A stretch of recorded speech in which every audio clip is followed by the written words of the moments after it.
Welcome to the Executive Academy video podcast. I'm Hanung Salsabila. Today it's my great honor to have two guests in our discussions.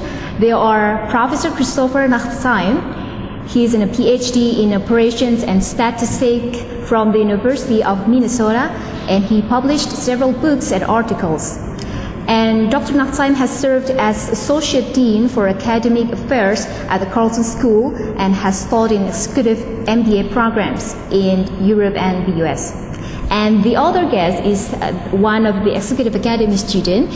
He is Mr. Henrik Monstedt. He's coming from Denmark, and he's the Group Financial Controller at Borealis, a leading international provider of innovative plastic solutions and headquartered in Vienna, Austria. Welcome, both of you.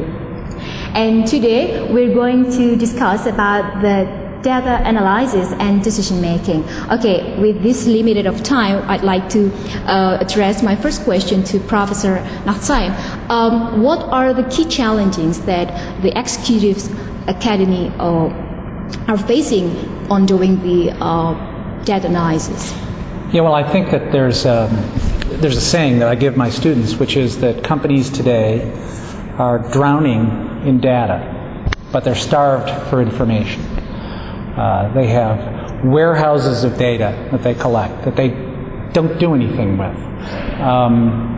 There's point-of-sale data that's coming in automatically that they don't have time to analyze. There's in manufacturing plants, the processes are monitored automatically by computers, but usually the data just sits in a data bank someplace. And this data is a strategic advantage if they knew how to do the proper analysis.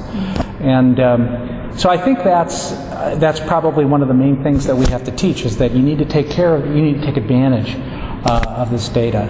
I like to give my students the example of one of my executive MBA students came in from Minnesota and said, we're just trying to decide whether to do an acquisition of another company. It was a very expensive acquisition. And they thought the time was right to make this acquisition.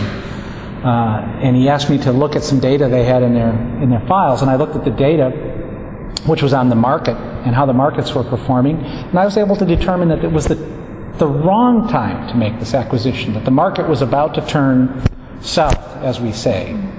And I was able to convince them not to make that acquisition. My forecast was exactly right. The market went south. They would have gone out of business had they made that acquisition. So just an example of how a company can take advantage of data and make decisions based on data. So.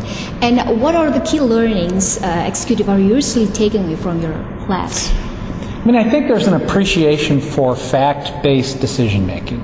We want to stop making decisions on the basis of our stomachs and our emotions, and try to start making decisions that are based on facts and data. And so I try to give the students an appreciation for that, the importance of data, and how you go about making decisions based on data. So I think that's the bottom line. Anyway, Hendrik, how do you find yourself after his lectures, after his informations and explanation about doing the data analysis and decision making? How do you see yourself on this class so far? So far I'm enjoying it a lot. The learning format has been very interactive, and there's been a good balance between classroom training and breaking out into work groups. And also I think we've learned some theory, but we've also learned how to apply it in practice. So I'm enjoying myself a lot. Mm-hmm. And what are you expecting to take away from this model for your job, for your career? Do you have any certain expectation on joining this class?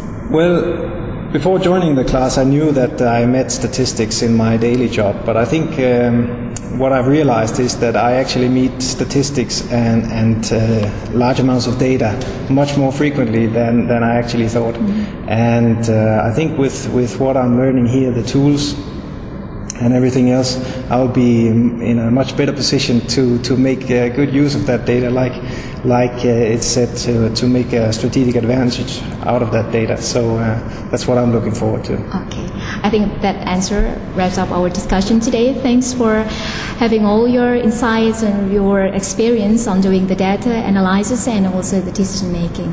Thank you. And that's the end of our discussion today. Hope you enjoy our interview and see you on the next video podcast. Bye.